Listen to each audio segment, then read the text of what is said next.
سر تربت ما چون گذری همت خواه که زیارتگه رندان جهان خواهد.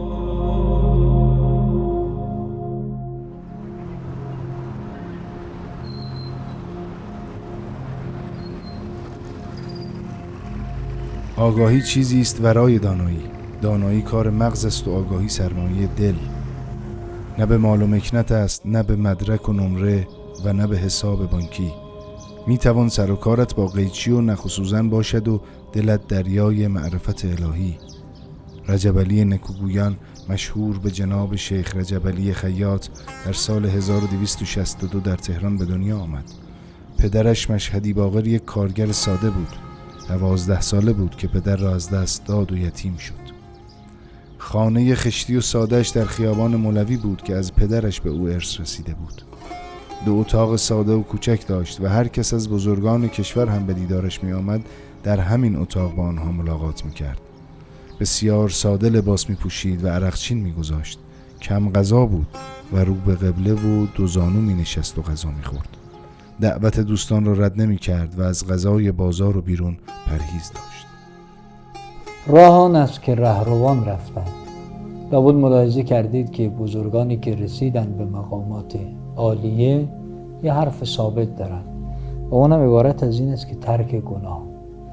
و ما هم نمیخوایم بپذیریم که راه اینه و همین سادگی است در ظاهر، اما در عمل بسیار دشوار است. یه مصداق یک ترک گناه عارف بالله مرحوم شیخ رجب علی خیاط است. یه بار خالصانه برای خدا از صحنه گناه گریخت، خدا او رو برای خودش جدا کرد. چشم بصیرت به او داد، چشم برزخی به او داده است. گفت خرده بینانند در عالم بسی، واقفند از کاروبار هر کسی. مثل یه طبیب حاذق عمل میکرد. افراد به او مراجعه میکردن، مشکلاتشون رو بیان میکردن، گاه به زبان هم نمی آوردن، اما ایشون بیان میکرد که ریشه مشکلاتشون کجاست. ریشه مشکلات هم اینه: هر چی کنی به خود کنی، گر همه نیک و بد کنی. داستانها و حکایتها از این مرد الهی بیان شده است.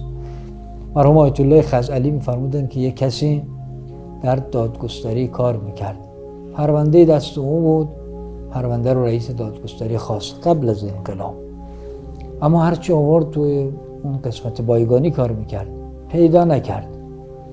هرچه تفحص، پرونده خیلی مهم بود، دیگران آمدن به کمکش، پیدا نشد. تا اینکه بهش مرخصی دادن یه استراحتی بکن بعد بیا، پیدا نشد. اینقدر این پرونده مهم بود برای ایشون که عامل گم شدن پرونده بود، حکم اعدام ممکن بود براش بریده بشود. مضطر شد، رفت پیش امام جماعت محلشون، اونجا عرض حاجت کرد. او دستورالعملی داد که متوسل به امام زمان بشو. متوسل به حضرت شد. بعد از 3 روز کسی به او گفت مشکل تو به دست این پیرمرده، تو همین میدون خراسان. رفت دنبال اون پیرمرد، بهش گفت من یک گرفتاری دارم. گفت چطور میخوای گرفتار نشی؟ و حالا که 4 سال و چند ماه و چند روزه شوهر خواهرت از دنیا رفته، یه احوالی از این بچه‌اش نمیپرسی. فهمید کجا خرابکاری کرده. رفت و هدایایی گرفت و در خانه خواهرش رفت، خواهرزاده‌اش دلجویی کرد. فردا آمد اداره دید پرونده رو میز بوده.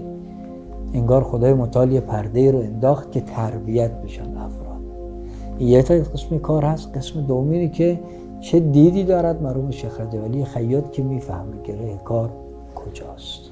22 شهریور ماه 1340 سیمرغ وجودی شیخ پر کشید و خیل کثیری از شاگردان و دوستدارانش را یتیم کرد. وفاتش را در رویایی دیده بود و برای نزدیکانش روایت کرده بود.